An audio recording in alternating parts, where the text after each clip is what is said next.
नमस्कार, मैं रंजित रंजन आप सभी का एक बार फिर से स्वागत करता हूं हमारे इस YouTube channel competitive study centre पर। दोस्तों, आप लोगों को पता है रोज़ हम बिहार पुलिस के एक सेट का डिस्कशन रोज़ करते हैं, है ना।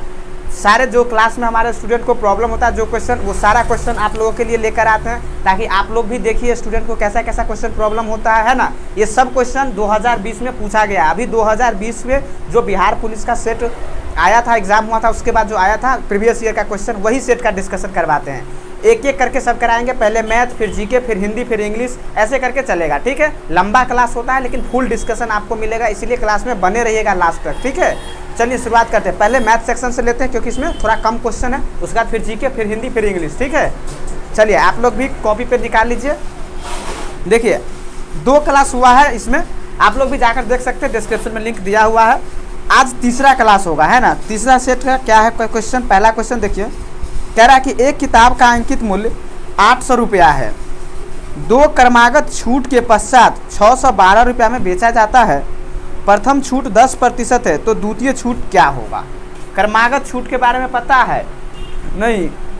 पहला छूट जितना होगा x मान लेंगे, उसका पहला छूट, फिर दूसरा छूट करके जो आएगा उसके बराबर रख देंगे। तो यहाँ पर है कि 800 रुपया अंकित मूल्य है, छूट किस पे मिलता है सो बताइए। किस पे? एमपी पे। हाँ, तो जब एमपी हमारे पास से कितना 800, तो 800 का 110% है, तो कितना होगा 90% पहले लगा होगा। अब फिर अगर दूसरा छूट तो मालूम नहीं, तो उसको डी मान लेंगे। डी या एक्स भी मान सकते हैं, लेकिन हम लोग एक्स नहीं मानते हैं जल्दी, है ना। देखिए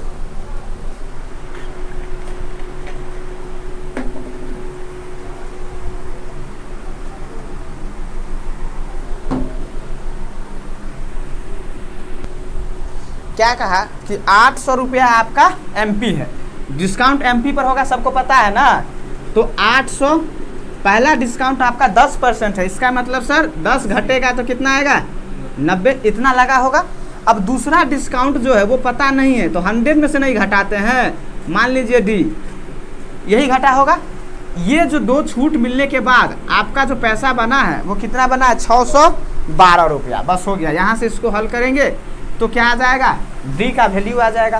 कैसे आएगा, 2 जीरो से 2 जीरो कट गया, 1 जीरो से 1 जीरो कट गया, है ना। ठीक है, और अगर देखिएगा तो ये 10 है, इधर ले आएंगे, 10 से वो 100 नहीं कटेगा। कौन 100 कटेगा, कैसे कटेगा, माइनस में है ना।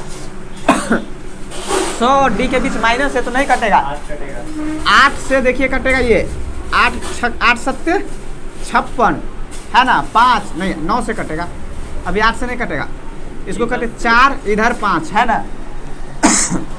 अब 4 से कटेगा, 4 तिया 12 कट जाएगा। देखिए 6 4 1 4, 2 21, 4 5 20, 1 4 तिया 12, 4 से कट गया। 9 से इसको काट के देखिए कटेगा, 9 1 9, कितना बचेगा 6 63, 9 7 63, 17 5 85, यानी कि 100 minus D is equal to 85। अब ये माइनस का डी है तो इधर लाएंगे तो प्लस का, ये प्लस का इधर ले जाएंगे तो माइनस का, तो 100 माइनस 85, इसको इधर ले आया, डी इधर आएगा तो प्लस, तो कितना बचा, यानी कि डी का वैल्यू कितना आ गया। और डी आपने क्या माना था, डिस्काउंट %, तो कितना निकल कर आ गया, यानी कि दूसरा छूट जो इस पर वस्तु पर दिया गया है वो कितना दिया गया है 15%। आया समझ में। पहला क्वेश्चन था इस सेट का। देखिए क्वेश्चन नंबर 38 क्या, अच्छा कह रहा है कि एक किताब का अंकित मूल्य 800 रुपया था, उस पर 2 क्रमागत छूट दिया गया है। ठीक है ना। पहला छूट 10% था, दूसरा छूट कितना होगा कि वस्तु को 612 रुपया में बेचा गया था। समझ गए। तो हमने कहा जितना दाम है छूट काट कर ही ना बेचिएगा आप। तो पहला छूट काट दिए, अब जो रुपया आया उस पर फिर दूसरा छूट काट दिए, जो रुपया बचा सो इसके बराबर होना चाहिए, क्योंकि उतना ही में रुपया में हम बेचे हैं वस्तु को, तो बराबर रख दिए। बाकी इसके बाद कैलकुलेशन है। ठीक है, उतारिए। तब तक हम मिटाते हैं इस साइड का, इसीलिए क्योंकि टाइम ज़्यादा लग जाता है ना। उतारिए आराम से। समझ में आया? सर यहाँ पर जैसे में पूछिए। हाँ 100 माइनस डी है ना, हाँ 100 है ना, हाँ 1 जीरो से 1 जीरो तो कट गया, बिल्कुल। 10 बचा, तो 5 दूना 10 और 4 दूना 8, यहाँ काटे हैं, इधर क्रॉस क्रॉस। Very good. और पूछना है कुछ तो पूछिए, ऐसे ही पूछिएगा, है ना, क्योंकि पूछिएगा तभी समझ में आएगा। टाइम कम है, जल्दी जल्दी आज उतारिए, समझिए और फास्ट फास्ट उतारिए। उतारिएगा तो क्वेश्चन का आप नंबर दे दीजिएगा ताकि इसमें से फोटो खींच लीजिएगा, समझ गए कि नहीं। इस सेट से 38 नंबर क्वेश्चन था ये। उतारने दीजिए, नहीं नहीं ठीक है उतार लीजिए, इसमें से क्वेश्चन खींच लेगा फोटो, है ना।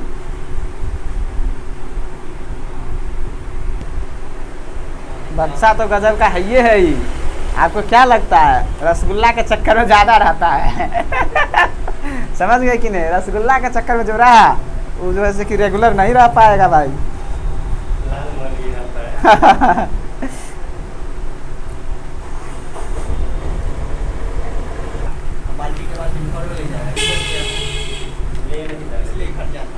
वही ना। देखिए अगला क्वेश्चन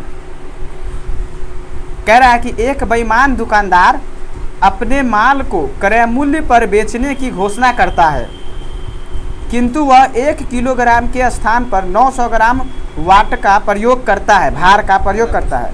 उसका लाभ प्रतिशत क्या है, कैसे निकालेंगे। हाँ 900, 100/900, इसीलिए कह रहे हैं कि बन जाएगा। अरे भाई ओरिजिनल वाट हमारा कितना होता है 1000, और वो दे कितना रहा है, तो कितना प्रॉफिट हुआ 100। कितना पर प्रॉफिट होता है, जितना वो देता है उसी पर ना प्रॉफिट होगा। अरे भाई जितना हमारा गया उसी पर ना। 11 सही 1/9% उसको क्या हो जाएगा, लाभ हो जाएगा। 1000 ग्राम था, उसमें 900 ग्राम ही वो दे रहा है कस्टमर को, इसका मतलब वो 100 ग्राम मार ले रहा है ना उसमें से, यानी कि प्रॉफिट कमा रहा है 100 ग्राम का। तो किस पे कमा रहा है, जितना उसका पैसा जाता है उसी पर ना। तो दे तो 900 ग्राम रहा है, यानी कि 900 ग्राम पे वो कमा रहा है। तो कितना आंसर हो जाएगा 11 सही 1/9%। अगला क्वेश्चन देखिए कोऑर्डिनेट का है, उतारिएगा। हाँ ये क्वेश्चन कितना नंबर था, 51 नंबर 51। अगला क्वेश्चन देखिए तो उतार लिए तो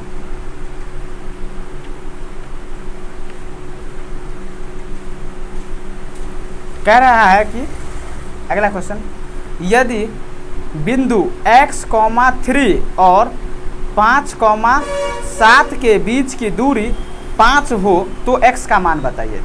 x, 3, 5, 7 और इन दोनों के बीच की दूरी 5 है। दूरी फॉर्मूला को याद कीजिए। कोऑर्डिनेट में हमने आप लोगों को कितना बार बताया है, दूरी फॉर्मूला क्या होता है, दूरी सूत्र कुल दूरी बटे कुल समय। कोऑर्डिनेट में स्पीड डिस्टेंस का क्वेश्चन है कि कुल दूरी बटे कुल समय। देखिए दूरी फॉर्मूला जो आपको बताए थे, दूरी बराबर √x2 माइनस x1 का होल स्क्वायर। अब याद आ रहा है आपको, y2 माइनस y1 का होल स्क्वायर, यही ना था आपके पास। हाँ ज़्यादा और रहेगा कोऑर्डिनेट, तब यहाँ पर 2 ही कोऑर्डिनेट है, x, 3 और 5, 7 2 ही कोऑर्डिनेट है, तो 2 ही की बात करेंगे। लेकिन दूरी यहाँ पर दिया हुआ है कितना 5, कि इस दोनों कोऑर्डिनेट के बीच का दूरी कितना है 5 है। चलिए अब x2 की बात करेंगे, 2 कोऑर्डिनेट पहले लिख देते हैं, x, 3 और 5, 7, ये 2 कोऑर्डिनेट है। ये x1 और ये y1, सॉरी ये x1 और ये y1 ना होता है। x कोऑर्डिनेट y हुआ ना भाई, x और y कोऑर्डिनेट होता है, तो पहला होगा x और दूसरा होगा y, वही तो कह रहे हैं। और ये y1 सॉरी x2 और y2 है ना। तब लगा लीजिए x2 क्या होगा हमारा 5 माइनस x का होल स्क्वायर 7 माइनस 3 का होल स्क्वायर। समझ गए, सिर्फ फॉर्मूला को बैठा रहे हैं। इधर लगाइएगा 5 रहबे करेगा, a माइनस बी का होल स्क्वायर लगाइए, इसमें तो कट जाएगा, इसमें हमारे पास एक वेरिएबल है, तो a स्क्वायर यानी 25 plus b square minus 2ab, तो 5 2 जा 10x, ठीक है। इधर क्या आएगा प्लस 4 का होल स्क्वायर 16, 7 में से 3 गया तो 4, 4 का स्क्वायर 16। 5 इज इक्वल टू 25 और 16 को करेंगे तो कितना होगा x square minus 10x plus 6 5 11, 3 और 1 4, यही होगा। अरे भाई 25 प्लस का है 16 भी प्लस का है तो ऐड कर दिए हैं। अब ये रूट है उस साइड जाएगा तो स्क्वायर बनाएगा, तो 25 बराबर x square minus 10x plus 41। ये 25 प्लस का इधर आएगा तो माइनस, तो x square minus 10x plus 41 में से 25 गया तो 16 बराबर 0। अब हमें 16x स्क्वायर चाहिए और इधर कितना चाहिए 10 जोड़ जार के, तो कैसे आएगा? इसको गुणनखंड करना पड़ेगा। हाँ, अब इसका फैक्टर करना पड़ेगा तभी ना x का मान आएगा। तो हमें मल्टीप्लाई करके 16x स्क्वायर चाहिए और प्लस माइनस करके 10x चाहिए। लगाइए कहाँ से? 8 दूना 16 और 8 और 2 10। माइनस का है तो दोनों कैसा रहेगा? माइनस में 10 डालना है, तो x square minus 8x minus 2x plus 16। अब यहाँ से दोनों में क्या कॉमन है? x, तो x माइनस 8, यहाँ से माइनस 2 कॉमन है तो x माइनस 8। यही कॉमन लेना पड़ेगा। अच्छा 1 मिनट और, बराबर 2। तो x का वैल्यू यहाँ से कितना आ गया? 2 और 8। 2 वैल्यू कैसे संभव हो सकता है? एक ही वैल्यू तो संभव होगा। हो देख लेते हैं क्या दोनों आंसर में है। हो सकता है ऐसा क्योंकि कोऑर्डिनेट है और दोनों मान आया है। आंसर तो है, क्या होगा? x का वैल्यू या तो 2 होगा या फिर 8 होगा। समझ गए कि नहीं? देखिए ये कॉमन कैसे लेते हैं। कॉमन लेने का मतलब है कि बेसिकली हम जिस चीज़ में से लेते हैं ना उसमें उतना से डिवाइड करना। तो हमने कहा एक्स स्क्वायर, ये यहाँ पर देखिए, इधर देखिए, इधर खाली हो, x square minus 8x minus 2x minus का 16, यही है हमारे पास, है ना? प्लस का 16 है भाई, ये है ना? हम कहें कि सर इसमें से कॉमन लेना है तो एक्स स्क्वायर को आप क्या लिख सकते हैं? एक्स मल्टीप्लाई एक्स लिख सकते हैं कि नहीं? माइनस 8x को 8 मल्टीप्लाई एक्स, दो ही पर अभी बताते हैं। अब इस दोनों में जो कॉमन होगा, कॉमन का मतलब जो दोनों में हो, तो इस दोनों में देख कर बताइए क्या है? x है, इसीलिए हम x को बाहर किए। अब यहाँ क्या बचा? एक x, यहाँ से x ले आए तो क्या बचा? 8। इसी तरीके से इसको कहें 2 गुने x प्लस 16 को 2 गुने 8 लिख सकते हैं। अब इसमें देखिएगा तो क्या कॉमन है? 2 कॉमन है, तो माइनस का 2 कॉमन है तो minus minus plus, plus minus minus. समझ गए? यहाँ से x माइनस 2 और x माइनस 8 आ गया, जो दोनों 0 के बराबर होगा। किसी भी चीज़ का मल्टीप्लिकेशन अगर 0 के बराबर है तो वो पार्टिकुलर चीज़ भी 0 के बराबर होगा। यहाँ कैसे माइनस में आ गया? माइनस का 2 कॉमन नहीं है तो प्लस माइनस,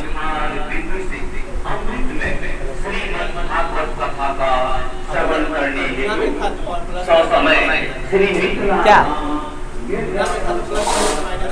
हाँ, जब हम माइनस का कॉमन लिए है ना तो प्लस माइनस माइनस हो गया है। उतारिए, 2 और 8 दोनों इसका वैल्यू पॉसिबल हो सकता है। ठीक है,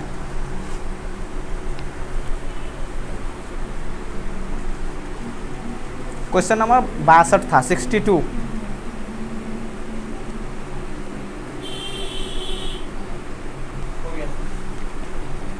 देखिए अगला क्वेश्चन।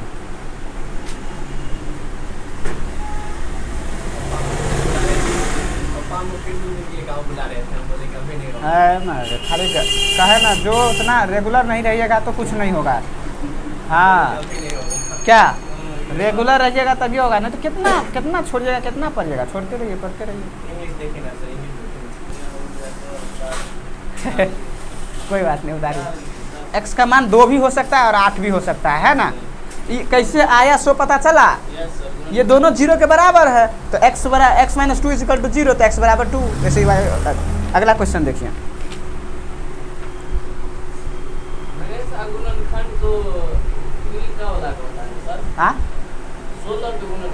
हाँ, इस दोनों का मल्टीप्लिकेशन जो होगा इसको स्प्लिटिंग फॉर्म बोलते हैं। इन दोनों को मल्टीप्लिकेशन को हम इसके प्लस माइनस इक्वल के बराबर लाते हैं। हाँ, चलिए अगला क्वेश्चन देखिए। कह रहा है एक व्यक्ति किसी यात्रा को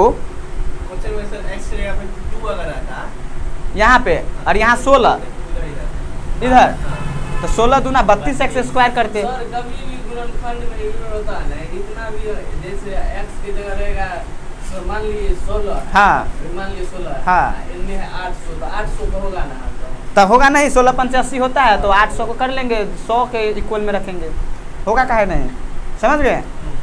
तब अगला क्वेश्चन देखिए, कह रहा है कि एक व्यक्ति किसी यात्रा को कार से पूरा करता है, यदि वह पूरी दूरी का 30% भाग 20 किलोमीटर चाल से चलता है तथा 60% दूरी 40 किलोमीटर चाल से चलता है और बची हुई दूरी को 10 किलोमीटर प्रति घंटा चाल से चलता है, तो उसका औसत चाल क्या है?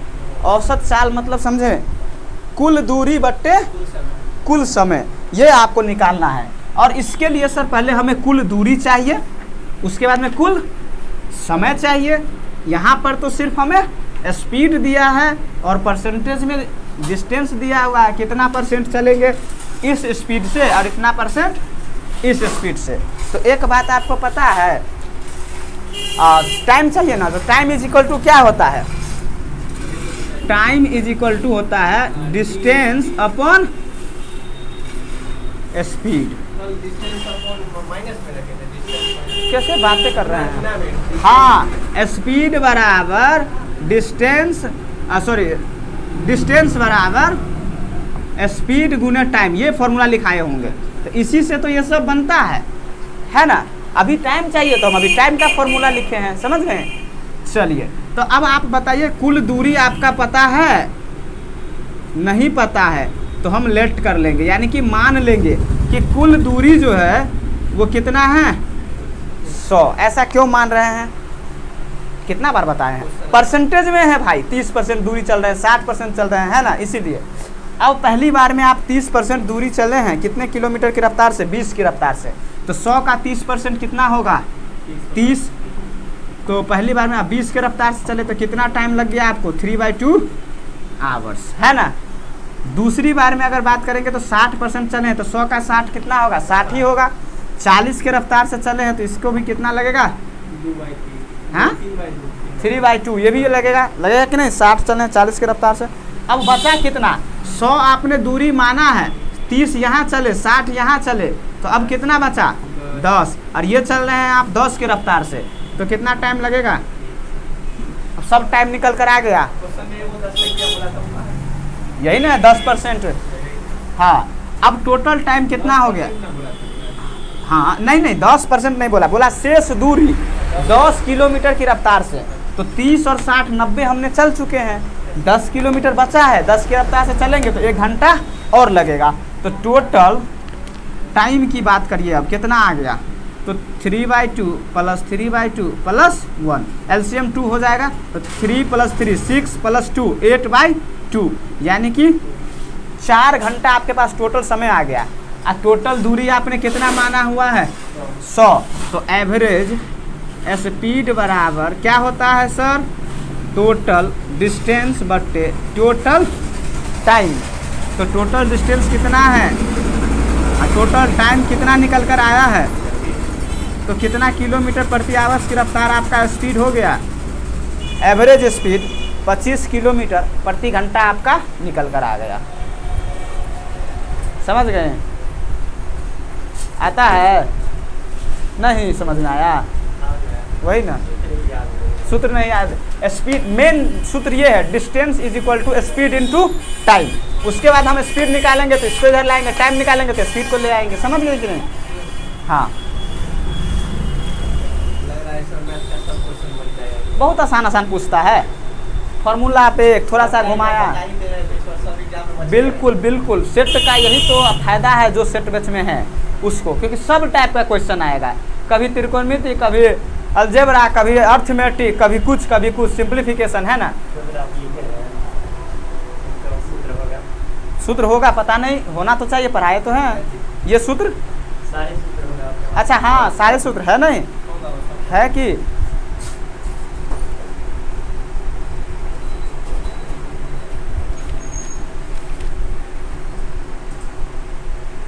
ये था 69।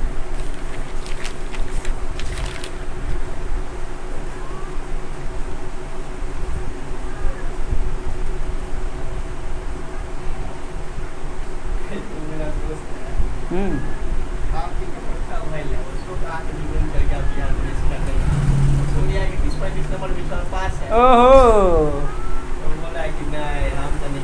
अच्छा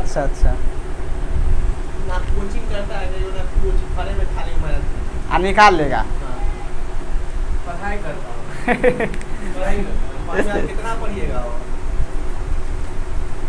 कुछ माहौल का भी बात है, समझ गए कि नहीं। सेल्फ स्टडी करना बुरी बात नहीं है, लेकिन पहले कुछ आपको रास्ता दिखा रहेगा तभी ना। कहीं से समुद्र उपच रहे हैं तो कैसे होगा। तो पहले रास्ता को देखिए, फिर आपको जितना मेहनत करना है करिए। मेहनत करने से ही होगा, ये तो सही है। बैठे रहने से तो कुछ नहीं होगा। एक होता है उसका टीचर का जिसका सिलेबस दिखला दे। हाँ वही ना कहते हैं। हाँ पूरा सिलेबस का वीडियो, नोटिफिकेशन का वीडियो, मतलब बिहार पुलिस से रिलेटेड हमारे चैनल पर सिर्फ चले जाने से पता चल जाएगा। उसका हम प्ले लिस्ट ही बनाए हुए हैं, उसमें पूरा एक लाइन से सीक्वेंस से वीडियो देखिए, सीक्वेंस से पता चल जाएगा सब। पहला वीडियो नोटिफिकेशन पर आया था, उसका सिलेबस हम बताएं कि नया सिलेबस क्या है। मान लीजिए कोई सेल्फ स्टडी जैसे कहे ना कि हमारा दोस्त कर रहा है, तो उसको सिलेबस पता होना चाहिए। तो इसके लिए उस सब चीज़ें के लिए सबका वीडियो बना हुआ है। हो गया, उतार लिए, ठीक है। अगला क्वेश्चन देखिए तो अलजेब्रा का क्वेश्चन है।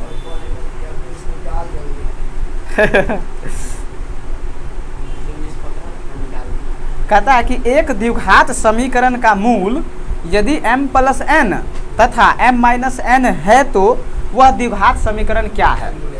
वाह बहुत बढ़िया, ये कब हम पढ़ाए हो। m गुने n द्विघात समीकरण। जब हमें किसी एक्सप्रेशन का मूल दिया हुआ हो, हाँ तो हाँ ये प्लस बी, अब याद आया। तो x प्लस वाई भी कहते थे, हाँ alpha plus beta, alpha into beta. तो उसका सूत्र जो होता है वो होगा x square plus x into alpha plus beta plus alpha beta. यही ना होता है समीकरण हो, द्विघात समीकरण का मूल वाला। अब इसके लिए हमें क्या चाहिए, अल्फा प्लस बीटा चाहिए और अल्फा बीटा चाहिए। तो अल्फा प्लस बीटा बराबर m प्लस n और m माइनस n था कि नहीं। मूल आपके पास दिया हुआ है, हाँ। तो m plus n plus m minus n, तो प्लस n और माइनस n कट जाएगा, तो कितना बचेगा 2m। अब एक और चीज़ चाहिए, क्या, अल्फा बीटा चाहिए कि नहीं। तो अल्फा बीटा कैसे आएगा sir, m plus n into m plus sorry m minus, एक प्लस का है, हाँ हाँ यहाँ देखिए ना अल्फा बीटा है और अल्फा प्लस बीटा है। अब इसको अगर मल्टीप्लाई करेंगे तो एक बार इसको इससे करना पड़ेगा, तो m स्क्वायर, फिर इसी को इससे करना पड़ेगा तो माइनस mn, फिर इसको इससे करना पड़ेगा तो प्लस का mn, और इसी को इससे करना पड़ेगा तो माइनस का n स्क्वायर। समझ गए, प्लस का mn से माइनस का mn कैंसिल हो गया, तो क्या बचा m square minus n square. अब इसको यहाँ पुट कर दीजिए तो समीकरण आ जाएगा। तो एक्स स्क्वायर प्लस x से मल्टीप्लाई करेंगे इसको तो 2m को, तो 2mx, ठीक है। यहाँ अल्फा प्लस बीटा कितना था, m square minus n square वर्जिकल टू 0। ये हमारा समीकरण होगा। आया कुछ समझ में या नहीं आया। चलिए आ गया तो उतार लीजिए, घोल के ही पीना है।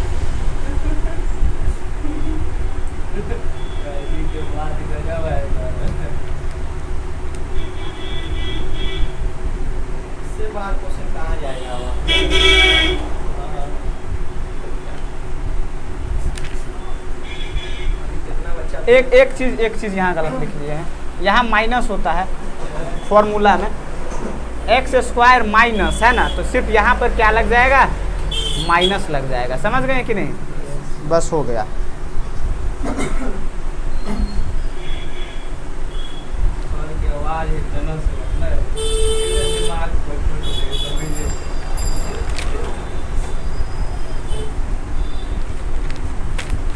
दिमाग में ही तो घुसाना है। हो गया, उतार लिए। जैसे वो जो अल्फा प्लस बीटा है तो बीच में वो माइनस क्यों दिया, प्लस क्यों नहीं दिया। यहाँ इस सूत्र ही है नीचे हाँ वो ये क्यों, हाँ वो जो बीच में माइनस, अल्फा का मान m प्लस n, बीटा का मान m माइनस n, बीच में क्या साइन है प्लस, तो प्लस। अब प्लस से किसी भी संख्या में मल्टीप्लाई करेंगे, हाँ बीच में प्लस, नहीं प्लस है, प्लस है वो। चलिए अगला क्वेश्चन देखिए। अगला क्वेश्चन कह रहा है कि ए और बी एक काम को 2 दिनों में कर सकते हैं, ठीक है। यदि ए बी की तुलना में 2 गुना कुशल है तो उसी काम को बी अकेला कितने दिनों में कर सकता है। क्या बोला, ए और बी दोनों मिलकर करेगा तो 2 दिन में करेगा काम को, ठीक है, 2 दिन में। लेकिन एक आपको कंडीशन है कि एक जो है ना बी से क्या है 2 गुना कुशल है, यानी कुशल का मतलब ये आपको एफिशिएंसी दे रहा है। कह रहा कि ए बी की तुलना में 2 गुना कुशल है, यानी कि इसको मिटाते हैं।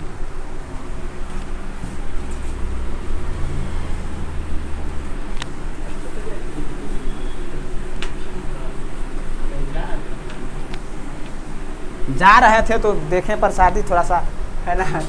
नहीं बढ़िया।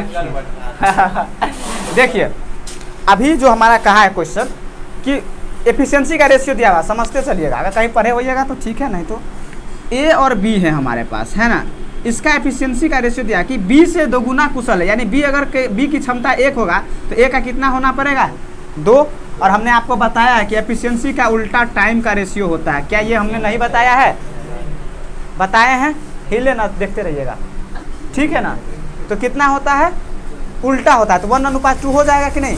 अब आप बताइए, इसको अगर हम x मान ले तो ये कितना हो जाएगा 2x।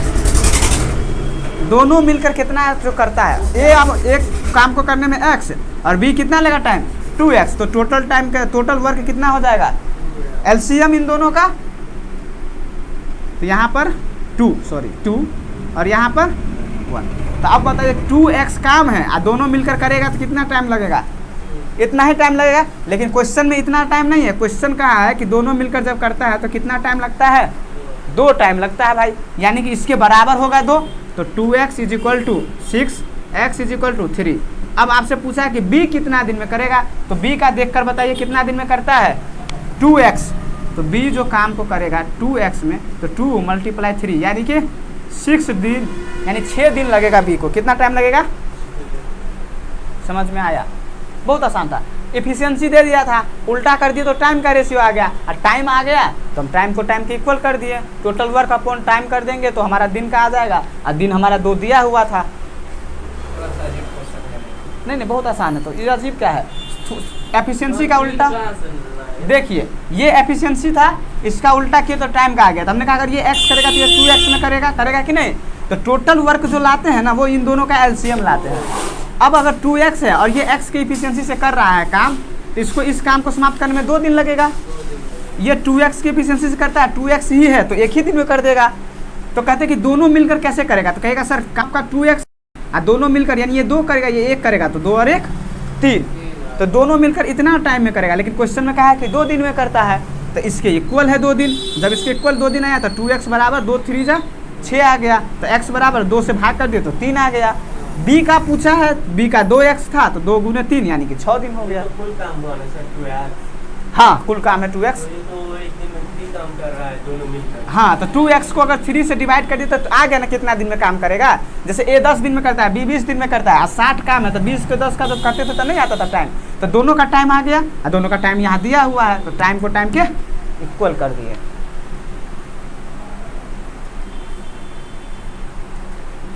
आया समझ में? आएगा।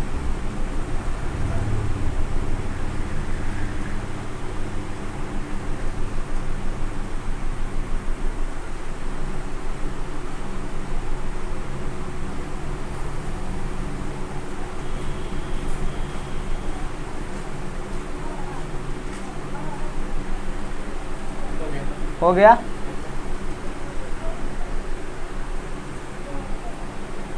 उतार लिए। चलिए अगला क्वेश्चन देखिए। करा कि एक पूर्ण घन संख्या प्राप्त करने के लिए 68,600 का किस सबसे छोटी संख्या से गुना किया जाना चाहिए। क्या बोला कि एक पूर्ण घन संख्या प्राप्त करने के लिए 68,600 में किस सबसे छोटी संख्या से गुना करना चाहिए। आपको पता है किसी भी संख्या को हम अगर पूर्ण घन बनाना चाहते हैं, आसान भाषा में समझिए, जैसे मान लीजिए 9 है, ये इसको घन बनाना चाहते हैं तो सर हमें पता है कि इसको किसी संख्या से मल्टीप्लाई करेंगे तो जाके ये 27 बनेगा और ये 3 का क्यूब है, यानी कि ये घन संख्या बन गया कि नहीं। यानी कि करना तो बेसिकली हमें मल्टीप्लाई ही है, लेकिन छोटी की बात हुआ तो क्या याद आया, एलसीएम याद आया, नहीं याद आया, आया होगा। तो 68,600 का पहले फैक्टर निकाल लीजिए। जैसे कि 9 का निकाले थे, 9 है तो कैसे कहते 3 × 3 घन है सर, 2 तो आ गया, एक और आएगा तो घन हो जाएगा कि नहीं हो जाएगा। इसी तरीके से 68,600 का फैक्टर निकाल लेंगे, बना हुआ है।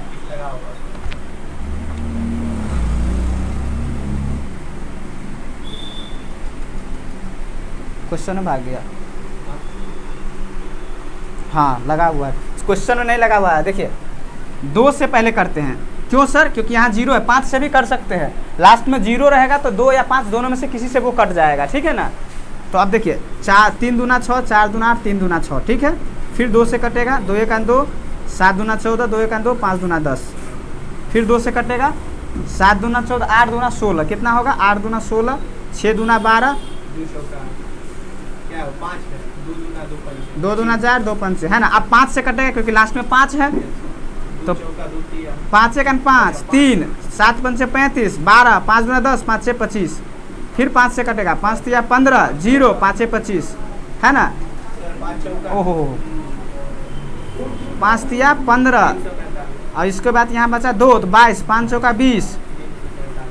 अब 5 से 1, 3 से 41 की, क्योंकि एक ही ना बचेगा, 5 1 5। अच्छा 5 6 25, 5 का 20, 2 22, 5 3 15, 217, वेरी गुड, सही है। 5 से अभी और लगेगा इसका मतलब, तो कितना होगा, यही होगा 9 5 45, 9 6 और 56 से 30 और 4 34। अब ये तो कटेगा ही नहीं 69,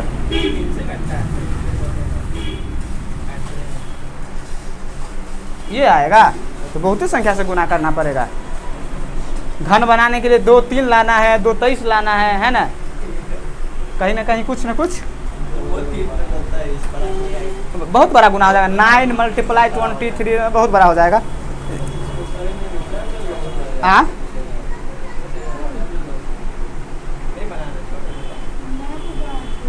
काहे नहीं बनाएंगे, कुछ करना है इसमें, सिर्फ फैक्टर निकालना है। जो समझ लीजिए, बढ़िया से फैक्टर निकालिएगा। देखिए इसमें ना जैसे 3 ये फैक्टर हो गया, ये तो सही है, ये 3 हो जाता तो ये भी सही है। हाँ जो बचाएगा ना उसको 3 के मल्टीपल में लाना है 3 बार, बस वो घन संख्या हो जाएगा, उतना से मल्टीप्लाई कर देंगे इसमें तो वो संख्या आ जाएगा। आंसर बहुत बड़ा है भी, आंसर बहुत बड़ा है भी, समझ गए कि नहीं, कि किस संख्या से, तो 5 से है आंसर, लेकिन यहाँ पर 5 है तो इसका मतलब 2 और आना चाहिए, समझ गए कि नहीं। इसको फैक्टर कहीं देखिएगा गलत हुआ है, हाँ कहीं पे गलत हो गया होगा, छूट गया होगा कुछ, तो इसका फैक्टर कर लीजिएगा, ठीक है। अब मैथ का क्वेश्चन खत्म हो गया, हाँ तो मैथ का क्वेश्चन खत्म हो गया। अब जीके का क्वेश्चन रह गया है, अब जीके का डिस्कशन करेंगे।